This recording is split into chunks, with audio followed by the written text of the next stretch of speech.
বন্ধুরা, তো দেখতে চলেছে আজকে ডক্টর জাকির নাইক স্যারের কিন্তু সুন্দর একটা ভিডিও। আর আজকের ভিডিওটা কিন্তু গাইস একটি অন্যরকম টাইপের কিন্তু হতে চলেছে। চলো সবার ফার্স্টে আছে আমরা টাইটেলটা জেনে নিই। অবশ্যই। তো বলছে ডক্টর জাকির নাইকের উত্তর শুনে কান্নায় ভেঙে পড়লেন হিন্দু তরুণী। আর হিন্দু তরুণী কেন ডক্টর জাকির নাইক স্যারের কথা শুনে কান্নায় ভেঙে পড়লো সেটাই কিন্তু আজকে আমরা হাইলাইট টাইটেলটাই ধরছি। আর কেন কান্নায় ভেঙে পড়লো সেটা তো আমরা ভিডিওর মাধ্যমে জানতে পারবো। আর তো যারা যারা ফার্স্ট টাইম চ্যানেল ভিউজ করেছে তো প্লিজ চ্যানেলটিকে সাবস্ক্রাইব করে দিও আর পাশে থাকা বেল আইকনটি অল করে দিও নিত্য নতুন ভিডিও গাইস সবার আগে আমাদের চ্যানেল থেকে আপডেট পাওয়ার জন্য। একদমই। তো ডক্টর জাকির নাইক স্যার কি বললেন এবং মেয়েটি কেন কান্না করে ফেললেন তো সেটাই আজকে আমরা দেখবো। অবশ্যই। তো আমাদের মেন ভিডিও ডেস্ক্রিপশন বক্সে চলে আসবে। প্লিজ গাইস তোমরা ওখান থেকে চেক আউট করে নিও। তো চলো গাইস বেশি দেরি না করে আজকের ভিডিওটি দেখা যাক। আমার নাম প্রিয়া। এবং আপনার প্রশ্নগুলো ছিল খুবই বুদ্ধিমত্তার প্রশ্ন। হ্যাঁ, অবশ্যই। MashaAllah, khalas. So if you believe, আপনি কি শাহাদা আরবিতে বলতে চান?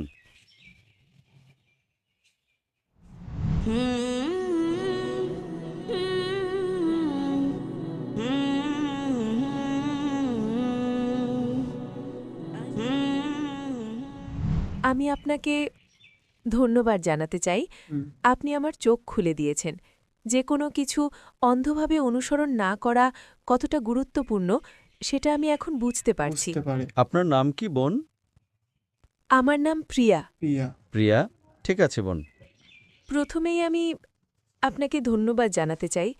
আপনি আমাকে বুঝতে সাহায্য করেছেন যে কোনো বিশ্বাস বা ধর্ম অন্ধভাবে অনুসরণ করা ঠিক নয়। মাশাআল্লাহ। এখন আমি বুঝতে পারছি কোনো বিশ্বাস সম্পর্কে প্রশ্ন করা কতটা জরুরি। কি অন্ধভাবে অনুসরণ করা উচিত আর কি করা উচিত নয় সেটা জানা দরকার। তাই আমার প্রশ্ন হল, কেন নবী মুহাম্মদ সাল্লাল্লাহু আলাইহি ওয়াসাল্লামই কেবল শেষ নবী ছিলেন এবং কেন পথ প্রদর্শনের জন্য আর কেউ আসেননি এই পাপপূর্ণ পৃথিবীতে?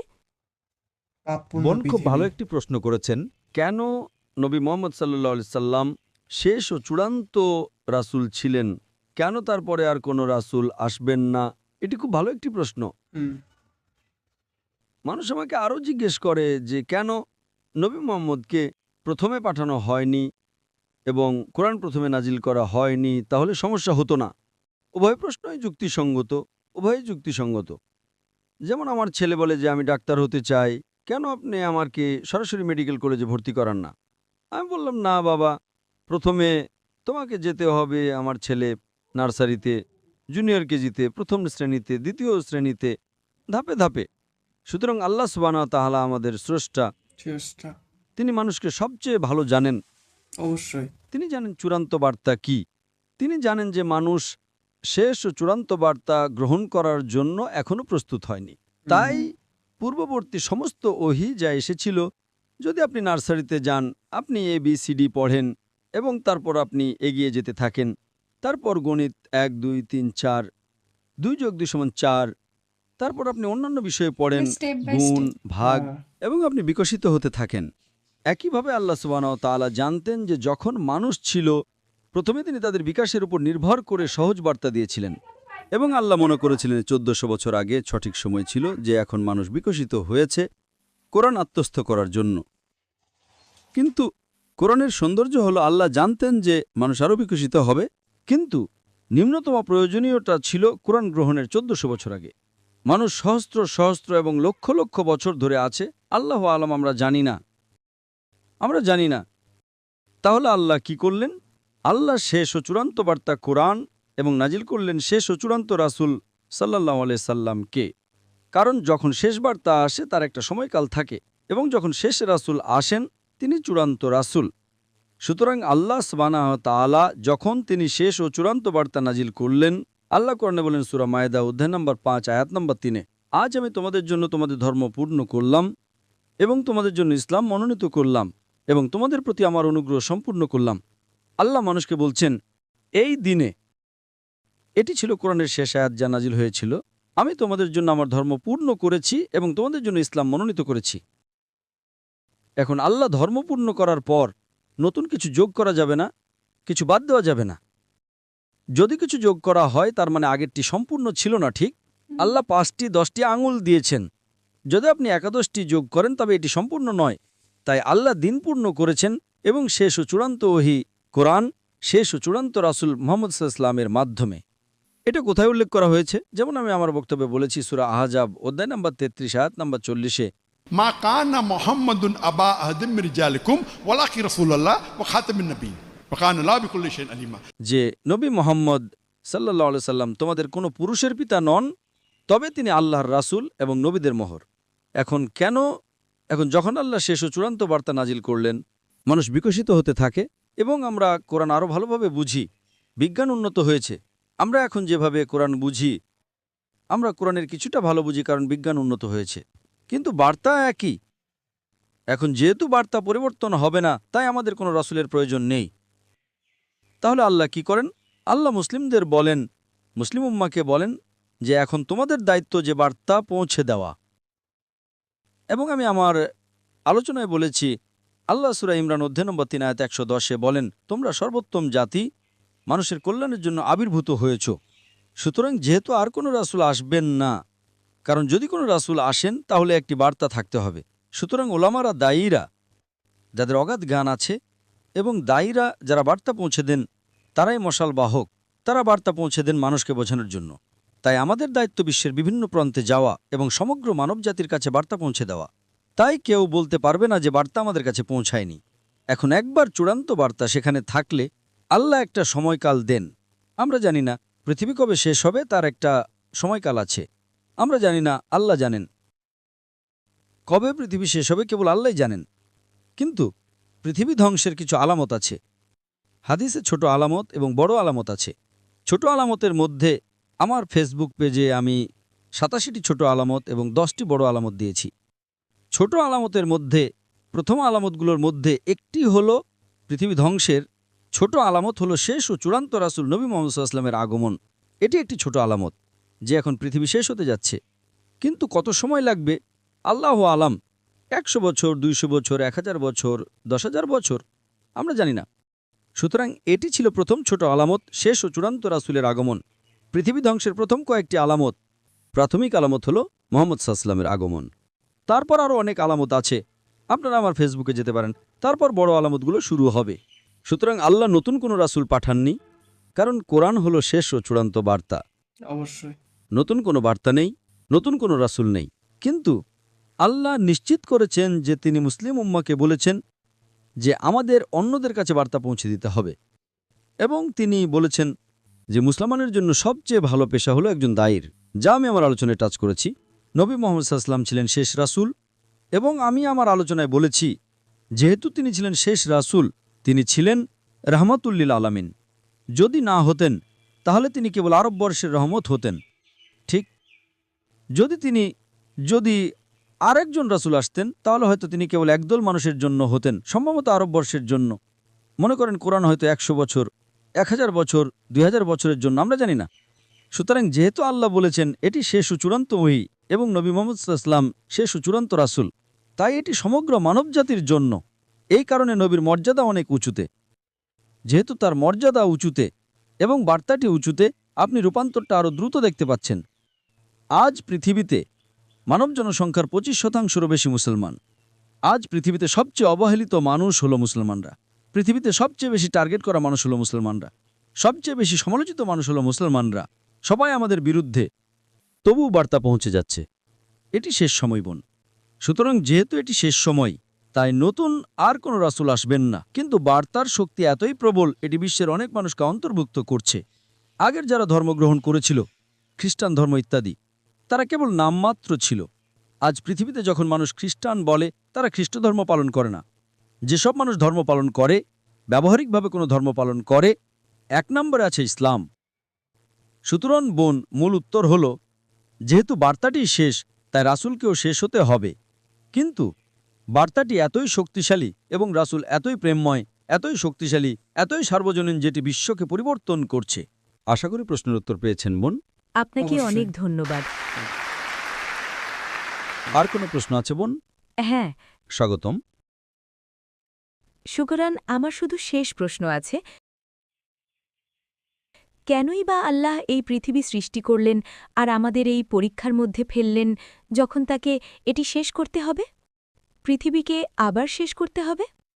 বোন আরেকটি গুরুত্বপূর্ণ প্রশ্ন করেছেন যে আল্লাহ কেন এই পৃথিবী সৃষ্টি করলেন এবং কেন আমাদের এই পরীক্ষার মধ্যে ফেললেন যদি তাকে এটি শেষ করতে হয়। এই প্রশ্নের উত্তর দেওয়া হয়েছে সূরা জারিয়াত অধ্যায় নম্বর 51 আয়াত নম্বর 56। ওয়ামা খালাকতুল জিন্না ইল্লা লিয়াবুদুন ওয়ামা খালাকতুল জিন্না ওয়াল ইনসা ইল্লা লিয়াবুদুন। আমি জিন ও মানুষকে সৃষ্টি করেছি কেবল আমার ইবাদত করার জন্য। এই জীবন বোন পরকালের জন্য একটি পরীক্ষা। আল্লাহ কোরআনে সূরা মুলক অধ্যায় 67 আয়াত নম্বর 2 বলেন, আল্লাযী খালাকাল মাউতা ওয়াল হায়াতা। তিনি মৃত্যু ও জীবন সৃষ্টি করেছেন পরীক্ষা করার জন্য যে তোমাদের মধ্যে কর্মে কে উত্তম। সুতরাং এই জীবন বোন পরকালের জন্য একটি পরীক্ষা। যেমন আপনি একজন শিক্ষককে জিজ্ঞেস করছেন কেন আপনি পরীক্ষা নিচ্ছেন। পরীক্ষায় বোন কিছু লোক পাশ করে কিছু লোক ফেল করে, ঠিক? সুতরাং যদি আপনি শিক্ষকের নির্দেশিকা অনুসরণ করেন আপনি পাশ করবেন, যদি অনুসরণ না করেন আপনি ফেল করবেন। সুতরাং শিক্ষক পরীক্ষা করছেন কে পাশ করার যোগ্য। সুতরাং আল্লাহ সুবহানাহু ওয়া তাআলা যেমন কোরআনে উল্লেখ করেছেন জিজ্ঞেস করেছিলেন কে এই পরীক্ষা দিতে ইচ্ছুক। আল্লাহ কোরআনে বলেন আমরা মানুষরা বোকা ছিলাম এটি গ্রহণ করার জন্য। পাহাড়গুলো কেঁপে উঠল, আমরা গ্রহণ করব না। তাই আল্লাহ বলেন কে এই পরীক্ষা দিতে ইচ্ছুক। অবশ্যই আপনি এবং আমি মনে রাখি না, ঠিক? আপনি আর আমি মনে রাখি না বিচারের দিন আবার আমরা মনে করব। তাই আল্লাহ কোরআনে বলেন যে পাহাড়গুলো কেঁপে উঠল, আমরা না, আমরা মানুষটা বোকা ছিলাম যারা চ্যালেঞ্জটি গ্রহণ করেছিলাম। যদি আপনি পাশ করেন আপনি ফেরেশতাদের চেয়ে উঁচুতে পরিণত হন। আপনি জানেন ফেরেশতারা আল্লাহর সৃষ্টি, যারা আল্লাহ যা বলেন সব অনুসরণ করে, তাদের কোনো বিকল্প নেই। সুতরাং যদি তাদের কোনো বিকল্প না থাকে তারা বিরুদ্ধে যেতে পারে না, তাহলে আল্লাহকে অনুসরণ করার মাহাত্ম্য কি? তারা ভালো। সুতরাং যদি মানুষকে আল্লাহর অবাধ্য হওয়ার বা আল্লাহর আদেশ পালন করার বিকল্প দেয়া হয়, আমাদের স্বাধীন ইচ্ছা আছে। যদি আমরা আল্লাহর আদেশ পালন করি স্বাধীন ইচ্ছে দেওয়ার পরও, তবে আমরা ফেরেশতাদের চেয়ে উঁচুতে পরিণত হই। যদি পালন না করি আমরা নিচে যাই। তাই আল্লাহ আমাদের জিজ্ঞেস করলেন তোমরা কি সেই পরীক্ষা দিতে চাও যেখানে অন্যরা সবাই মুসলিম, গাছ মুসলিম, পাহাড় মুসলিম, তারাওরা মুসলিম। মুসলিম মানে যে নিজের ইচ্ছাকে ঈশ্বরের কাছে সমর্পণ করে, তাদের স্বাধীন ইচ্ছে নেই, কেবল জিন এবং মানুষের স্বাধীন ইচ্ছা আছে। সুতরাং যদি আপনার স্বাধীন ইচ্ছে থাকে এবং আপনি আল্লাহর অবাধ্য হন আপনি জাহান্নামে যান। যদি আদেশ পালন করেন আপনি সর্বোচ্চ উচ্চতে পরিণত হন। যদি ব্যর্থ হন তবে আমরা ছিলাম সেই মানুষ যারা বলেছিলাম আমরা পরীক্ষা দিতে চাই।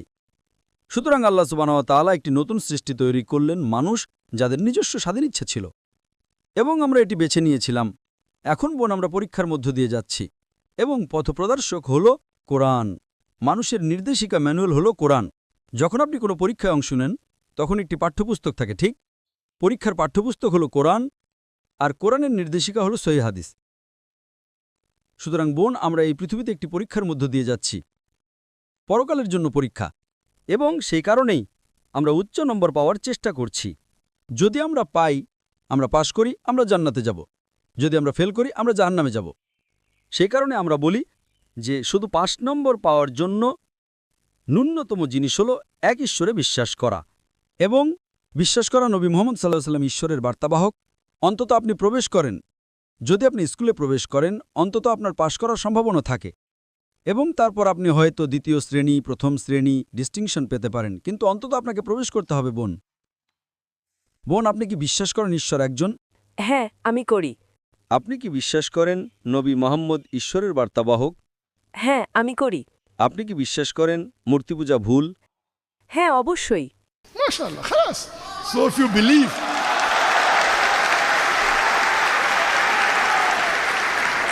সুতরাং যদি আপনি বিশ্বাস করেন যে ঈশ্বর একজন এবং আপনি বিশ্বাস করেন মূর্তি পূজা ভুল এবং আপনি বিশ্বাস করেন যে নবী মুহাম্মদ সাল্লাল্লাহু আলাইহি সাল্লাম আল্লাহর রাসূল, তবে আমার মতে আপনি একজন মুসলিম। বোন আপনি কি শাহাদা বলতে চান?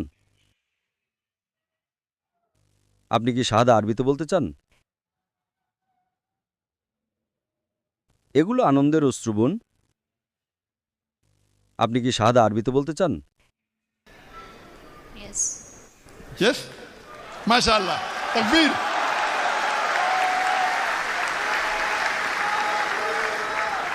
আশা করি কেউ আপনাকে জোর করছে না বোন, না। আপনি নিজ ইচ্ছায় গ্রহণ করতে চান। হ্যাঁ। সুতরাং নিশ্চিতভাবেই আপনার ইসলামের ব্যাপারে যথেষ্ট কিছু জ্ঞান থাকতে পারে। হ্যাঁ, আমার আছে। মাশাআল্লাহ বোন, আমি শুধু এটি আরবিতে বলবো আর আপনি তা পুনরাবৃত্তি করতে পারেন বোন। আশহাদু أشهد আল্লাহ, الله have the microphone close please. الله আশহাদু أشهد আল্লাহ الله ইলাহা إله ইল্লাল্লাহ إلا الله ওয়া আশহাদু وأشهد وأشهد أن أن محمدا محمد عبده عبده ورسوله ورسول الله আমি সাক্ষ্য দিচ্ছি যে আমি সাক্ষ্য দিচ্ছি যে কোনো উপাস্য নেই কোনো উপাস্য নেই আল্লাহ ছাড়া, আল্লাহ ছাড়া, এবং আমি সাক্ষ্য দিচ্ছি যে এবং আমি সাক্ষ্য দিচ্ছি যে নবী মুহাম্মদ নবী মুহাম্মদ হলেন রাসূল হলেন রাসূল এবং আল্লাহর বান্দা। এবং আল্লাহর বান্দা। تكبير تكبير تكبير মাশাআল্লাহ বোন, আল্লাহ সুবহানাহু ওয়া তাআলা আপনাকে জান্নাতুল ফিরদৌস দান করুন এবং সত্যি আপনি একটা বাহাদুরি পদক্ষেপ নিয়েছেন এবং আল্লাহ সুবহানাহু ওয়া তাআলা আপনাকে আরও হেদায়েত দান করুন এবং তিনি আপনাকে সাহায্য করুন, কারণ আমি বুঝতে পারছি মাশাআল্লাহ যে আপনি ইতিমধ্যেই অনেক জ্ঞান অর্জন করেছেন এবং আপনার প্রশ্নগুলো ছিল খুবই বুদ্ধিমত্তার প্রশ্ন এবং মাশাআল্লাহ আল্লাহ সুবহানাহু ওয়া তাআলা আপনাকে দিনের আরও বেশি জ্ঞান দান করুন।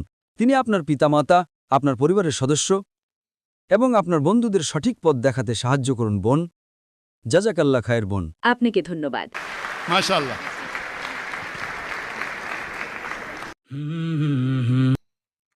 সত্যি এই ভিডিও দেখে কিন্তু আজকে আমরা অনেক কিছু জানতে পারলাম, কারণ মেয়েটা কেন কাঁদলো সেটার উত্তর কিন্তু আমরা এই ভিডিওর একদমই মাধ্যমে তাই। পেয়ে গেলাম। মানে মেয়েটা এরকম এরকম প্রশ্ন করেছে, সেই প্রশ্নগুলো উত্তর জাকির নায়েক স্যার এত সুন্দরভাবে দিয়েছে না। সত্যি তো মানে পুরো ডিটেলস, মানে প্লাস ওই মেয়েটার প্লাস আমাদের তোমাদের কারোরই কিন্তু বুঝতে কোনো অসুবিধাই হয়নি। অবশ্যই মানে এত সুন্দর মেয়েটা প্রশ্ন করেছে যে, আর জাকির নায়েক স্যার এত সুন্দরভাবে উত্তর দিয়েছে, তার জন্যই কিন্তু মেয়েটা পুরো কান্না করে দিয়েছে। একদমই তাই। আর মেয়েটা কিন্তু অবশ্যই তোমরা দেখলে যে মেয়েটা কিন্তু টোটালি কিন্তু ইসলাম ধর্মটা গ্রহণ করলো, সেটা কিন্তু আমরা এই ভিডিওর মাধ্যমে কিন্তু জানতে পারলাম আর দেখতেও পারলাম কিন্তু। একদম তার মেয়েটা সেকেন্ড যে কোশ্চেনটা করেছিল যে আল্লাহ কেন পৃথিবী তৈরি করেছেন এবং হ্যাঁ। কেন আমাদের এই পরীক্ষার মধ্যে দিয়ে নিয়ে যাচ্ছেন, এই কোশ্চেনটা কিন্তু আমাদের সকলেরই। এবার মানে অবশ্যই অবশ্যই এই তো- কোশ্চেনটা কিন্তু আমার সকলেরই একটাই কোশ্চেন যে আল্লাহ কেন পৃথিবীটা সৃষ্টি করেছে আর মানুষও সৃষ্টি করেছে, আর কেন এই মানুষদের এত পরীক্ষা দিতে হচ্ছে, এত কষ্টর ভিতরে কিন্তু পৃথিবীতে আমাদের থাকতে হচ্ছে। একদমই তাই। তো তার উত্তর কিন্তু আমাদের হুজুর কিন্তু খুব সুন্দর করে অবশ্যই বুঝিয়েছে। অবশ্যই মানে ডক্টর জাকির নায়েক স্যার কিন্তু অনেক ভালোভাবে প্রশ্নের উত্তরটা দিয়েছে। একদমই তো অবশ্যই গাইস তোমরা কমেন্টে জানিও, যদি ভিডিওটি ভালো লাগে অবশ্যই লাইক কমেন্ট শেয়ার অবশ্যই গাইস করে দিও। আর নেক্সট তোমরা কি ধরনের ভিডিও দেখছো সেটাও আমাদেরকে জানিয়েছো। তোমাদের একটা কমেন্ট হবে আমাদের পরবর্তী ভিডিও, তো প্লিজ গাইস তোমরা বেশি বেশি কমেন্ট করো, আর আমরা তো সুন্দর সুন্দর ভিডিও নিয়ে চলে আসবো। তো চলো গাইস আজকের মতন এখানেই টাটা।